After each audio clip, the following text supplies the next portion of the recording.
Ennaku z'omwezi ziri 24 omwezi ogwokusatu omwaka 2025 oli ku Spark TV program Know Your Rights obamanya eddembe lyo kooli akaseera kano nange Priska Namulema. Olunaku olwaleero tuli ku nsonga ya kukabasanya abantu ku mirimu oba okukabasanyizibwa ku mirimu. Okunoonyereza kulaga nti abakyala oba abaana ab'obuwala bwe basinga okusanga obuzibu buno bw'okukabasanyizibwa era nga kiraga nti ebitundu wakati wa 54 ne 81 abawala bakabasanyizibwa so nga bo abasajja oba abaana b'obulenzi bali ebitundu 13 ku buli 100. Obadde okimanyi nti n'okwasanya omuntu yenna guba musango gwa naggomola nti era osobola n'okusibwa. Kale negataako tumanye amateeka ag'enjawulo agatambulira ku nsonga y'okukabasanya n'okukabasanyizibwa ku mirimu. Singa omukozi yenna atuuka ekiseera n'awulira ng'ekifo mw'akolera tekimusanyusa bulungi era nga takirinaamu ssuubi ekiyitibwa toxic environment, ekiddako eri omukozi kyakusibula ekitongole mw'abadde akolera. Stella Mbekeka yakulira abakozi okuva mu kitongole ki NMG Uganda oba Nation Media Group. Stella ku nsonga y'abakozi okuwankawanka ku mirimu gy'akolera bw'ati bw'agyogerako. Omwana yakafuluma university ayinza okuba n'ebiruubirirwa byanjawulo. N'omuntu ali mu myaka nga 3 akoledde emyaka 5, 65 naye aba n'ebiruubirirwa byanjawulo. N'omuntu ayiseko myaka 4 aba n'ebiruubirirwa byanjawulo. Kati n'okufuluma oba okutawangaala ku mulimu kisinziira ku myaka gy'omuntu.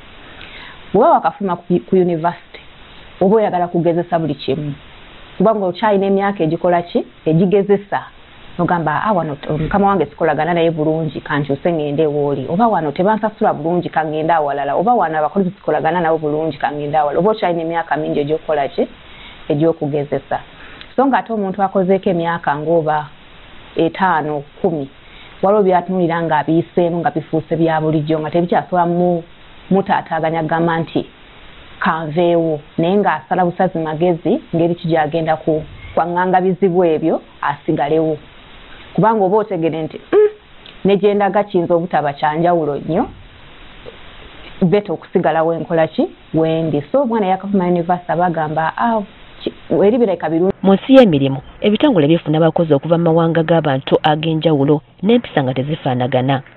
Okusobola okulambika abantu bano ku nkola y'emirimu ejja kampani oba ekitongole mwakolera ebigendererwa by'ekitongole oba objectives si kya muzannyo nnyo.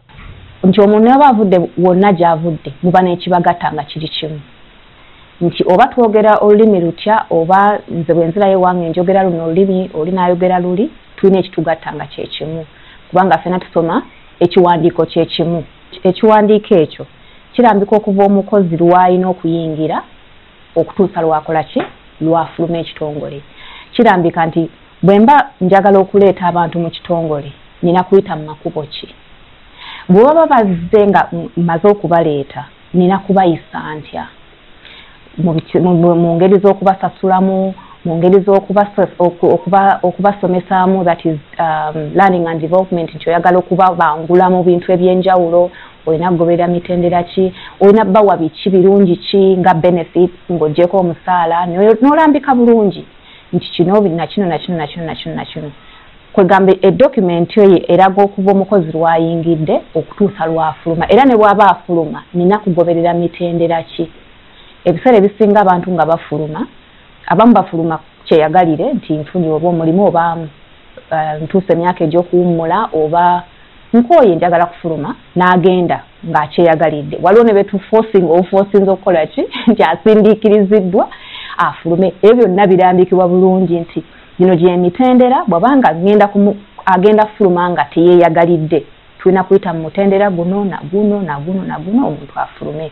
Ate era tukisomesa abantu nti bw'obanga oli mupya nga tonnaba kuyingira kutuula mu kitongole tusooka ne tukuyisaamu ekiwandiiko kino n'okitegeera n'okisayininga nako kugamba nti nkisomye n'nkitegeera era obanga olina kyonna ky'obuuza abakola n'abakozi tuli bangi osobola okugenda ew'omu n'akunnyonnyola nti kino nakino kitambula bwe kiti era tuba ne bw'omala ŋŋambe nti kinalisenga okunyiikira mu kitongole tuna kye tuyita induction oba tukiyite kubatiza mu kitongole netukubatiza okuyingira mu kitongole ne tukuyisaamu byonna kuba buli department tosobola kugamba nti ngenda kuyigako bya human resource byokka policies okeza human resource ebirala sijja kubitegeera buli department tugiwa omukisa omukozi n'amanya nti eno department bweti bwekola emirimu gyayo era ebirambika enkola yaayo y'emirimu gyabwe bweti buli department yonna finance legal operations bonna bafuna omukisa ne bannyonnyola omukozi omupya eno gy'alina okukolamu emirimu gye.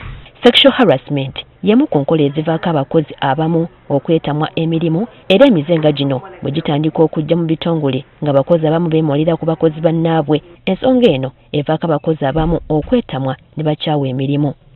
Okukabasanya mu luzungu mu kyeyalise sexual harassment bye bintu oba y'empisa gy'oyisaamu omuntu omulala gy'atasiimye. Mu kuyisaamu omuntu omulala mu mpisa gy'atasiimye ate tekiva eri gwe gwagimuyisizaamu kusalawo bagisiimye batagisiimye. Nze gwe bagiyisizaamu nze nina okusalawo nti sikikoze eki sigisiimye. Naye ebiseera ebisinga tetumanya nti oba kyenkola nkabasanya omuntu omulala. Akabasanya ne gwe bakabasanya ayinza obutamanya nti kye bamukoze kibi oba oli akikoze nti kibi.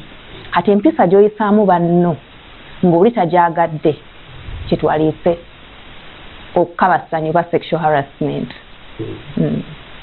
Okwagala okumanya ensonga y'okukabasanya oba okukabasanyizibwa kw'abakozi kitegeeza ki ku mirimu oba mu bitongole? Okukabasanya kwa bika bya njawulo mulimu oba kyenalise ekiri physical nti omuntu ayinza okunkwatako mu ngeri gye saagala, oyinza okuba ng'otambula mu lukuubo awo oli n'akkuba ku kibegaabega ne sikyagala oba nankola ki n'ahaginga nga sikyagadde. Kati nze nsalawo gwe bakikoze nti nkoze ki nkyagadde oba sikoze sikyagadde. Waliwo n'engeri endala eri kyetwalise nti oba eri non-verbal nti soogedde naye nkukabasanyiza. Kati bwe mba soogedde nyinza okubeera nga nkuweereza obuki oba nkuttira ku liiso. Waliwo abantu abakwata ne bannaabwe mu ngalo n'amukwatamu mu ngeri etakola ki nkuwadde omukono gwange toyagala guvaamu gufiirako. Kati n'ekyo nakyo nti nkozesezza ebikolwa. Soogedde kigambo kyonna naye ebikolwa bye nkozesezza bikoze eki bikabasanyizza kubanga tokoze eki tobyagadde. Omulala ayinza okuba nga kitwalise nti ng'ayogedde yinza okuba nga okusiima omuntu si kibi naye osiimye otya olumu tuyitira n'okubawo ekigambo muno taatakyagala. Kati gwakikubye oyinza okuba nga mu mutima gw'omulungi osiimye busiimi muntu akulabikidde bulungi oba ayambadde bulungi naye nga ye tekimukoze eki tekimuyisizza bulungi. Kati olina okugeraageranya n'olaba nti kino kyenjogera oba kyenkoze omuntu oli akyagadde akisiimye ndowooza kiba kya buntu naffe okusoma embeera n'ogamba naye bwe omuntu ono bwe muwadde akafuba avuddewo neyeesikamu enkya sijja kukola ki kukiddamu. Kati n'okwebulirira nakyo kya buntu. Abamu tumanyi kukola ne bwe tuti abamu bwe tutapinga shoulders abalala hugs ezisussa osaba hugs ezisussa obungi buli kaseera kugamba ebbanga lyonna ng'olaba buli kimu oli akinterpretinga bulala kasita kibanga kimukutula nga takyagala eyo tugiyita sexual harassment. Ate njala tukimanye nti abantu bafa abamu tajja kugamba boldly nti ekyo nedda sikyagadde naye mulinga ye akola ki akosebwa awulira bubi. So twandibadde nga tugezaako okukuuma boundaries z'abannaffe betukola nabo. Okusinza kunoonyereza kwe twakoze ensonga zino wammanga ze zimu ku ziviirako abakozi okukabasanyizibwa. Mubeeramu promotions ng'amba okukuzibwa ku mirimu. Oli n'akugamba nti singa tokola kino oba tokola kino tebasobola kola ki kukuza ku mulimu. Kati ebyo byonna bibeeramu nga bakabasanya kiba kiraga nti omuntu bamukabasanya. Waliwo emirimu gye tugenda ng'ogwagala gufuna like those contracts you want to do something naye omusajja n'akugamba if you can't do this you know kati n'otuulamu n'okirowooza n'ogamba ate omulimu ogwetaaga nteeka osasula renti ate this is something maybe I can give him a chance n'olowooza nti oyinza okizanyira awo mpola but in the long run it's going to affect you whereby nti oyinza obutamalaako na mulimu oba n'ogukola ne bagamba nti wagukoze bubi cause towakoze accordingly to what the person expected from you. Okiraba.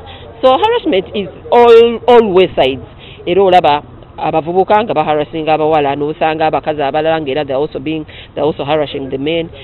Of course mu butonde omukazi there is no way omukazi ayinza okugamba omusajja nti mwagala oba mwegombye, but literally mu bibuuzo bwe tubeeramu awo gamba ekisajja nnyo kinkuba ekyo okitegeera, but advance gyogenda otandika mwogenda atandika omunyigira omukyayekyaye omwogeddeko kino, but just because you're trying to drive a point out of which point tebikwatagana. So harassment is everywhere, not only in wetukolera ne mu bifo bye tubeera, so it's everywhere. Ensonga esooka okwogera ku by'okwegatta mu lujjudde nga bakozi abamu bali mu ofiisi era nga bonna bawulira ekiyitibwa unwanted sexual attention. Ensonga ey'okubiri ye y'abakozi abamu abalina omuze okukwatirira abakozi bannaabwe bwe babeera nga baweebwa ebiragiro ku mirimu egy'okukola ekiyitibwa unwelcome physical touch. Osanga omusajja nga aweereza omukyala obutambi obw'obuseegu. Nze kyesisuubira nti omuntu gye bakoma okuweereza obutambi obw'obuseegu nga tesi mwami wo kiba kitegeeza olina ekintu ky'oyagala naye nga tokyogera. Era ndabye nnyo n'abakyala nga bakabasanya abasajja. Oli n'ava eri musajja mufumbo naye oli n'ava eri omukyala n'amutula ku bisambi n'amutula wana ku private mu bisala ku bigundi bye ebyekyama. Ekyo kikulaga nti omuntu bamukalabasanya nga nawe bwomanyi mu mbeera zaffe ez'obuntu. Omukyala singa akola ekintu ekyo atali mukyalawo mulimu omubiri gukyuka, ebyo byonna osobola obiraba. Ensonga nnyingi nnyo eziviirako abakozi okukabasanya bakozi bannaabwe era omukugu Stella Mbekeka bw'ati bw'annyonnyola. Nja kutandikira ku kisinga abantu kye basinga okulaba kitwaliise ng'obuyinza oba power dynamics, nti abantu abali mu bifo ebya waggulu bateeberezebwa nnyo okuba nti bakola ki, bakuluusanya abantu abalala. Oli n'agamba bw'otookole kino omulimu tolina, bw'otookole kino tulina kye tuyita buli kitongole kiba n'enkola yakyo, nti oba myezi 3 oba myezi 6 oba mwaka bakikola omulundi gumu n'ogamba nti tulina okuddayo ne tutula ne tulaba okoze otya mu mwaka ogwo, kye tuta performance review mu luzungu. Oli n'agamba nti bwe tunaatuuka mu kaseera ako togenda kuyita oba ngenda kuwa maxi nga si nnungi. Kati ebintu ebyo bw'omuntu aba n'obuyinza obungi ebiseera ebisinga abantu babamu babukozesa bubi. Ekyokubiri ekireetera okukabasanyibwa buba nga temulina kulungamizibwa, ng'ekitongole kikiina policies oba kulungamizibwa, kyangu nnyo abantu okukozesa ki omwatu ogwo. Oli n'agamba ate banaakola ki, kankole kyenjagala kyonna tewali kigenda kuvaamu kubanga ekitongole tekyakola ki, tekyalambika. Naye n'abantu abamu tebamanya, tebalina kumanya nti kino kye bayita okukabasanya. Kati obanga tokimanyi ne bakikola osigala totegedde nti bakikoze, kiyinza oba kikuyisizza bubi naye nga tosobola kumanya nti tebankoze bulungi, ekyo sikyagadde. Okyali ku program Know Your Rights oba manya eddembe liri wano ku Spark TV. Tuli ku nsonga ya kabasanya n'okabasanyizibwa ku mirimu egy'enjawulo oba mu offices. Ekitundu kyaffe ekiwedde tulabye ebintu eby'enjawulo oba obubonero obw'enjawulo kwolabira nti wandibanga oli mu kabasanyizibwa. Ekisookerwako omuntu okwogera ebintu eby'okwegatta mu lujjudde lw'abantu abangi oba mu office awo mwe muba muwummulidde oba mukolera emirimu gyammwe. Mulimu abantu abamu abalina omuze ogw'okutakulatakulira mu ngalo.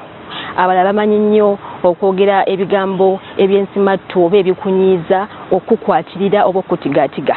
Kale singa olaba embeera ng'eno ng'ekutukako mu bulamu bwo ng'oli ku mulimu awo oba olina okwekengera nomanya nti ssaawa yonna oba maybe waliwo embeera egenda mu maaso eri obulamu bwange gye ssaagala. Tuwumulamu katono tukomawo. Etteeka li Employment Act akawaayirako 7 n'etteeka regulation the Employment Regulations 2012 liraga butya omuntu bw'asobola okweyamba singa aba yeesanze mu mbeera y'okukabasanyizibwa. So nga yo Penal Code Act oba etteeka erirambika obuzi bw'emisango n'ebibonerezo ligamba nti okukabasanya omuntu ku mulimu gubeera musango.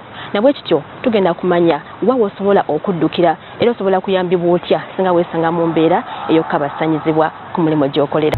Ensonga ya sexual harassment oba okukabasanyizibwa mu ofiisi, ebitongole eby'enjawulo birina okussawo oba okulonda abantu oba akakiiko akakwasisa empisa mu bakozi era n'abakozi kibakakatako okutwala okwemulugunya kwabwe mu kakiiko kano. Byonna ekyaliyambye abantu ekisooka okumanya kiki kye twaliisa okukabasanya. Bw'obanga okimanyi kyangu nnyo okukola ki, okwekubira enduulu. n'ekirala okuteekawo embeera mu bitongole nti abantu basobola okutuukirira abantu bwe muba mulina akakiiko akakola ku ebyo leka abantu bakamanye wano mu kitongole tukayita sexual harassment committee nti leka abantu bakamanye nti gyekali leka abantu bamanye emikutu mwe balina okuyita okwekubira enduulu ate bamanye nti bwendoopa omusango bukola ki bukolebwako mu nnaku ezo ezirambikibwa mu kulambikwa kw'ekitongole ti mu nnaku 14 nga mmaze okuloopa ekintu kino okuba nga banziridde kye bagenda okukola kati bw'oba ozimbye obwesigwa obwo mu bakozi kyangu okutaggulukuka kitwalise okufiringa comfortable n'agamba nti kati ekitongole nkikkirizamu nsobola okukola ki ogenda okwekubira ku nduulu naye wanga tutaddewo mbeera ereetera abantu kuwulira nti balina okukubuulira bafiireyo mu kimugonyi tebasobola kugamba nti katujje twerwaneko kati nga nze ku mulimu gyendi bibeerayo naye ate waliwo ekintu kye bayita ng'omuntu ayagala ekintu ojja kukabasanyizibwa tojja kwogera kubanga olina kyoyagala naawe okola ki okufuna mu litaano kati oluusi byogerebwako era ng'oluusi ebimu n'obyogera kati ebiseera ebisinga emirimu egimu gya nanyini mulimu ye gundi then amuddirira mwana we kati nga bw'ona oyogera era omulimu gujja kufa tolina gy'ogenda kuyambibwa abantu batya okwogera ate ebiseera ebisinga abantu we boogera mubirabye nnyo ku social media omukyala bw'avaayo n'ayogera bagamba tekisoboka oyo yeekoza ayina kyanoonya tabimanyi feke nyini abakazi ne balwanyisa abakazi bannaabwe n'abasajja ne balwanyisa abasajja bannaabwe ogenda okutuuka gwe yavaayo okukyogerako okwerwanako ng'ate gwe ofuuse victim oba ofuuse kyakusekerebwa mu public. Waliyo ne policies endala ezisobola okuyamba nti bwetubanga ekitongole kyange tekiina byogera ku harassment oba kukabasanya nyinza okukola ki okutumira policies endala oba okulambika okulala. Ekisooka Employment Act ya etteeka erirambika abakozi erya 2006 2006 liina akawaayiro akalambika nti omuntu kino kye tuyita okukabasanya era neekunyonyola bulungi nti okola bwoti ne bwoti ne bwoti singa obeera ng'okoze eki mukabasanyiziddwa. Ne constitution ya Uganda tekikkiriza okukabasanya tekukkirizibwa. So ne bwogenda nti ogenze ku poliisi kyangu okwekubira enduulu noga nti ngenze wano ono yankoze bwati ne bwati ne bwati kino saakyagazi.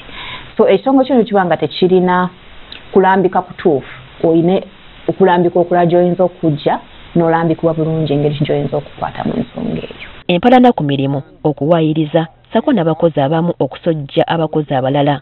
Kino nno kiyinza okuvaako abakozi abamu okwagala okugobesa bannaabwe nga bayita mu kabasanyizibwa era bino by'okola. Gy'osobola okugambako mukamaawo yennyini mukamaawo yo direct line manager n'omugamba nti kino ne bwe kiti kyantuuseeko oba tulina abe tuyita ba heads of department n'ogende wa mukamaawo ate wa mukama wa mukamaawo n'omugamba kino kyantuuseeko oba n'ojja mu ofiisi yaki y'abakulira abakozi eya human resource ne weekubira enduulu. Ne waliwo ne whistle blowing noga nti saagala bammanye kankole ki kanteekemu buteesi. Kati omala okuteekamu kyogambye nti no omuntu ayisobola okukozesa omuwaatu ogwo okugamba nti kansiiga omuntu omulala enziru tetukikomyawo nti omuntu kubanga atugambye geego mazima katutwale bwe gatyo wabaawo okunoonyereza. Bw'omala okuwaayo okwemulugunyaako eri kuwaaba abasatu bemmenye babireeta mu kakiiko. Akakiiko ako k'abantu 4 management ebalonda okukola ku musango oguba guliwo oba mu kitongole kyonna basobola okuba nabo n'engeri gye bakola enkola yaabwe. Bw'omala okuleeta okwemulugunyaako okunoonyereza kutandika okukolebwa.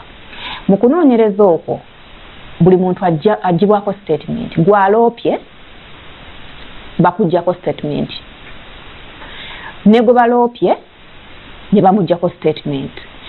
Bw'obaawo n'omuntu omulala alina okwebuuzibwako naye n'akola ki neyeebuuzibwako kubanga ebiseera ebisinga abantu abakabasanya tebakikola ku muntu omu guba muze nti omuntu ayinza okuba nga takimanyi nti akikola naye guba muze nga kyakola nti buli muntu anajja alina engeri ebeera pattern nti azza akikola.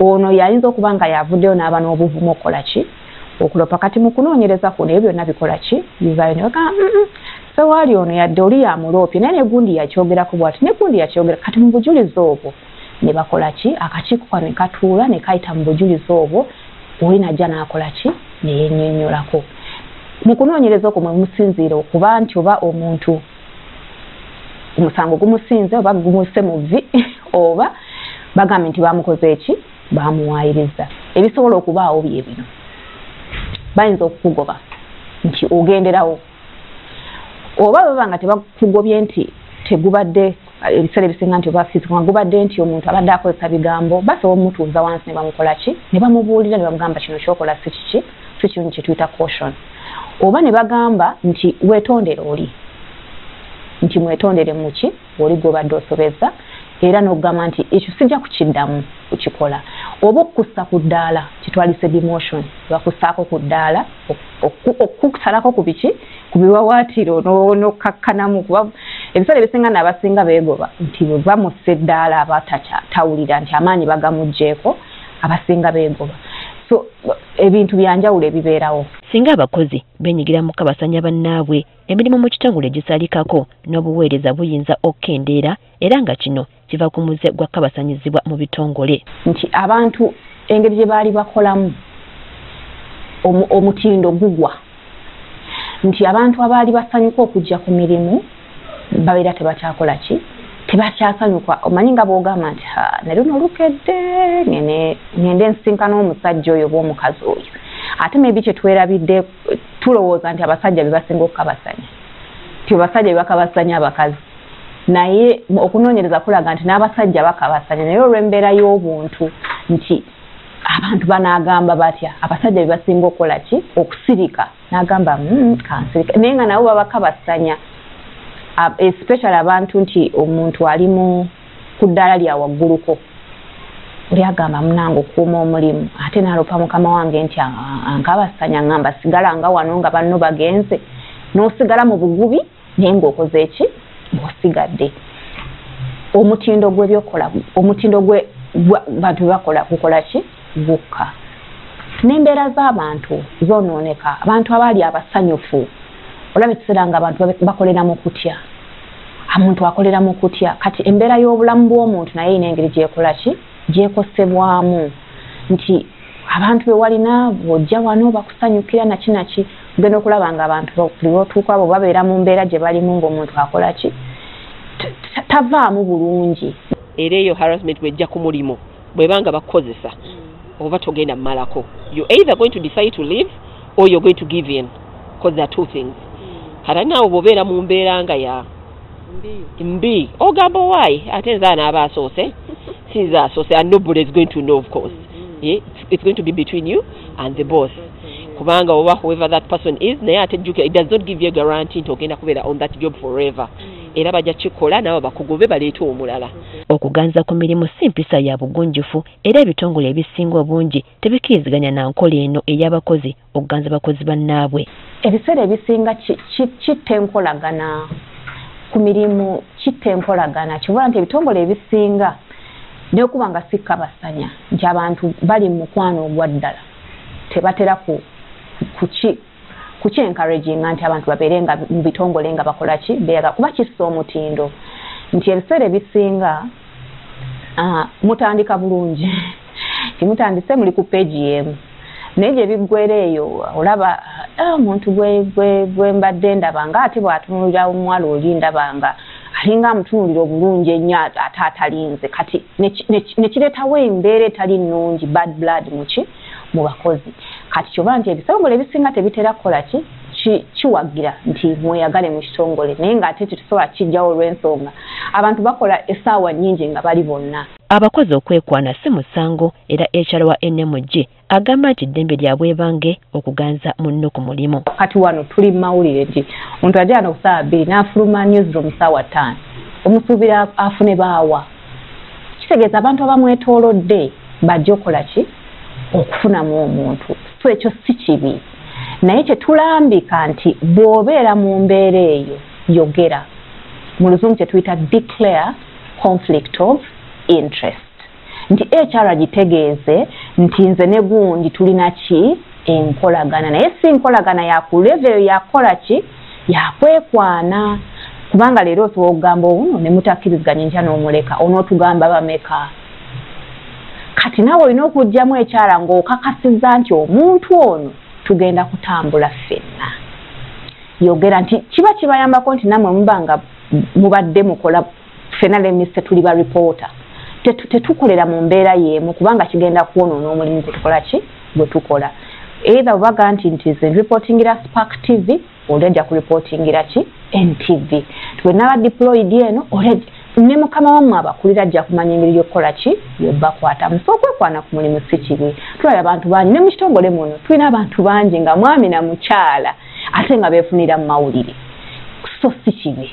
era we are happy for them ate era bakola bulungi basigala emirimu gyabwe bagikolera ddala bulungi so okwekwana si kibi naye omuntu bwakukwana n'omugaana harassment oba kabasanya kisinziira ogaana kya muntu si buli akugambako nti olina okumukkiriza oba naawe si buli gwogambako nti alina okukola ki okukkiriza kati kya buntu okukkiriza nti nno baŋŋaanye n'otateekawo ate embeera kubanga okugaana si ye harassment naye embeera gy'oteekawo nga bakugaanye yevaamu ki yevaamu kabasanya kigambibwa nti abakozi abamu abakolera mu bitongole ebimu bayinza obutasobola kuloopa nsonga za kabasanyizibwa wabula waliwo abantu abamu balumira mwoyo abalwanirira eddembe lyabwe era Stella agamba kyabuvunaanyizibwa nnyo omuntu yenna okuloopa mbeera y'obuntu kyenaaligambye nti nga tunaba na kuloopa muntu oba kyonna kuŋŋaanya obuvumu yogera n'omuntu oyo mugambe naye nkubuulire kino kyokola kino kisikola ki sikyagala oba tekikola ki tekinsanyusa naye ebiseera ebisinga tusooka ntuteekawo embeera eraga omuntu nti kiri okay kati omuntu ba tomutangidde kyangu nnyo okukola ebikola ki ebisingawo naye nga ffe mu mmanyo yaffe tulina emitendera gye tuyitamu omuntu okubeera nti ayambiddwa era guba nga gufuuse nti guvudde mu harassment ne gugenda mu bintu ebirala nga omuntu bamukutte ba rape kati awo tuba tegutuvudde mu ngalo nga gufuuse musango gwa gavumenti nga guba gwina kukwatibwa mu mateeka amalala kutwalibwa mu kkooti okyali ku program Know Your Rights obamanya eddembe lyo wano ku Spark TV nange Priska Namulema tukyali ku nsonga ya kabasanya abantu ku mirimu abakazi n'abasajja kuba buli muntu asanga embeera eno yonna gy'abeera ali mukolera tulina omukugu nno mu nsonga z'obwongo n'ebirowoozo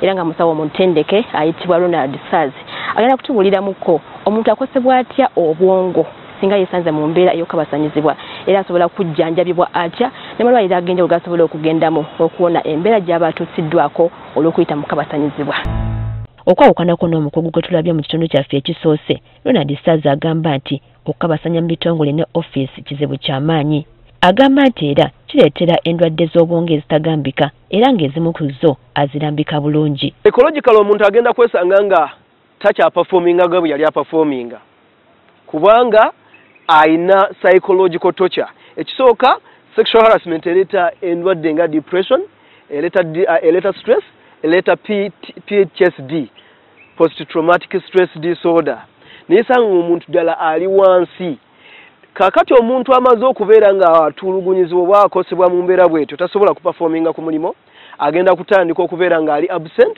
kubanga omuntu olunsi gwatya oba omuntu amutulugunya ate ebiseera bisinga bwakola ki gwabeera naye so tasobola kuperforminga bulungi agenda kutandika okubeera nga ku mulimo olusi tajja atandika okujja leeti oba bw'abeerawo ogenda okwesanga ng'akola ali fijiti yesange ng'emirimu gikoze eki gimulemye okukola naye agenda okutandika okubeera nga yeesosula mu banne takyayala mu banne ku mulimo takyayala ebintu byonna awulira nga takyakola ki tebikyagenda bulungi abadde ayogera ogenda kwesanga nga withdrawing n'okwogera takyayogerera ddala bulungi na banne so wesange nga office yennyini ekoseddwa omulimu gwakola gukoseddwa naye nga ye personally ate yakoseddwa nnyo ekisingira ddala so kikulu ddala nti tuvaayo ne twogera ku mbeera ezo ate poliisi zino nga mweziri ne committees esobola okuyambako abakozi okubeera nga ate tebakola ki tebakosebwa era tebatulugunyizibwa oba bw'aba atulugunyiziddwa ate ayina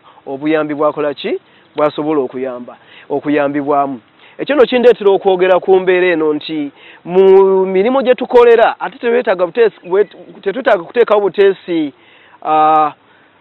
protection policies or legal protection policies oba ez'amateeka ezikwata abantu bano naye omuntu ono singa aba amaze okukabasanyizibwa ate ayambibwa atya twetaaga okuteekawo ne keya oba embeera omuntu ono gy'asobola okuyambibwamu asobole okubeera nga ataddamu okuwulira bulungi. Abakozi abasinga obungi batya nnyo okuloopa nga batya okuswalira bakozi bannaabwe.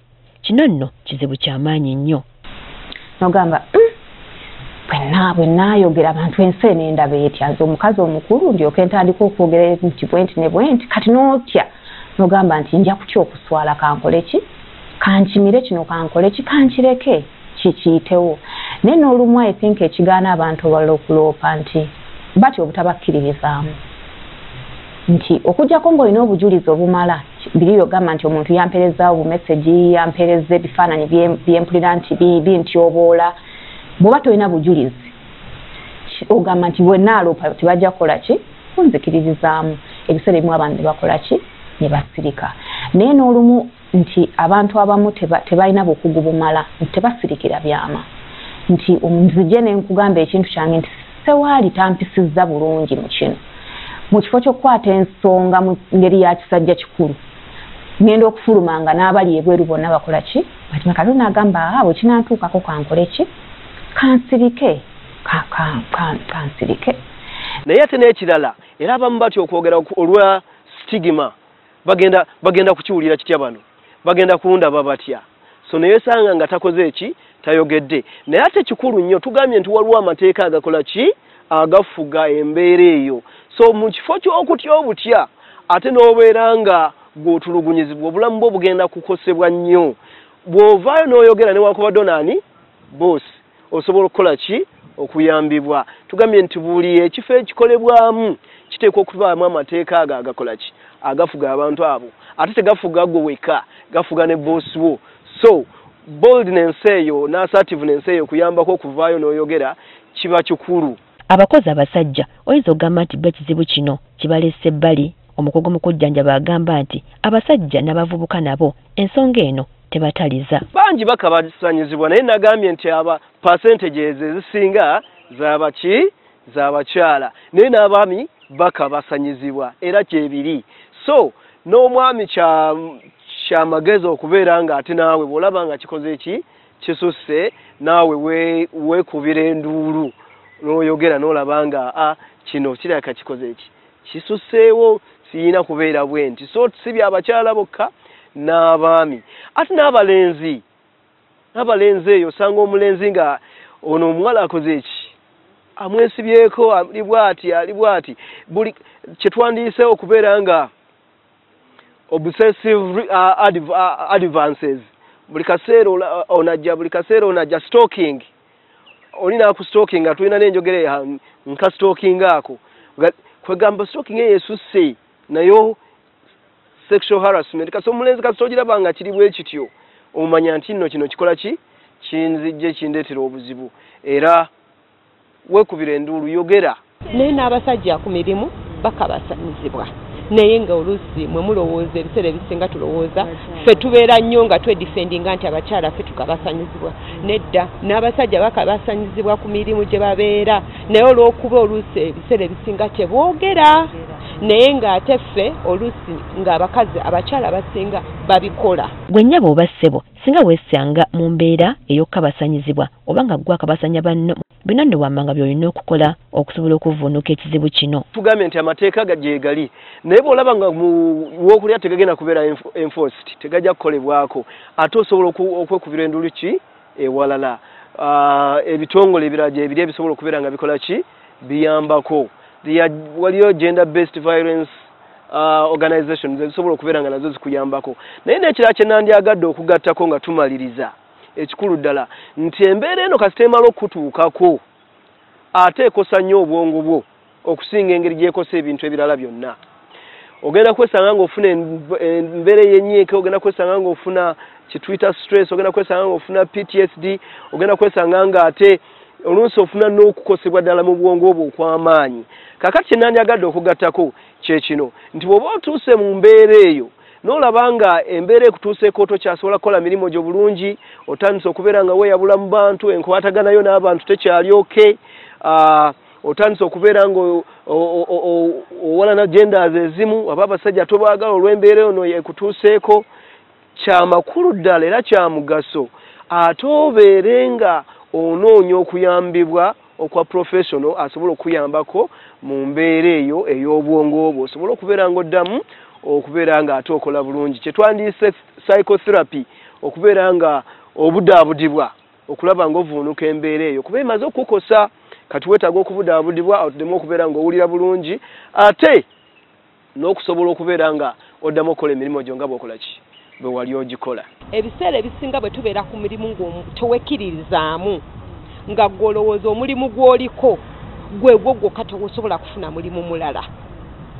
Olina okwekkiririzaamu gwe nga gwe oli mwana mulenzi ne wekkiririzaamu nti eyaleeta guno nsobola okufuna omulimu omulala. Ekyo kye kisooka number 1. Gwe kennyini n'obeera ne independent mind nti nsobola okikola, n'ogamba guno ngufiirwa n'enfuna omuki omulala. Otherwise ebiseera ebisinga bw'onoobeerawo n'ogamba ate sijja kukola kino, bajja kulowooza n'ekiri ekintu kye bagamba banaagamba batya. Ekyo nakyo tukiveeko. Gwe nga gwe kiki ky'oyagala, gwe nga gwe kiki ekikolera. Bw'onoofuna ekyo ne turaizinga n'abaana baffe nga tubakuza mu nkuza egamba nti osobola okuyimirira, osobola okwerwanako nga gwe mu mbeera mu ngeri ennungi, so si kwerwanako nti ngenda kutta muntu, ngenda kutambula naye nsobola okwerwanako n'embeera omwana tu developing ekintu kye bayita decision making, nti osobola okwesalirawo nga gwe omuntu ekyokola. Best solution is being let me say self-confidence. You're determined. Actually kiva mabega bwebanga tebakikukulizaamu nti you can decide as you if you wait for people say banangamba bati abanagamba ki lwaki nvudde ku mulimu lwaki nkoze kino naye nga initially gwabonaabona.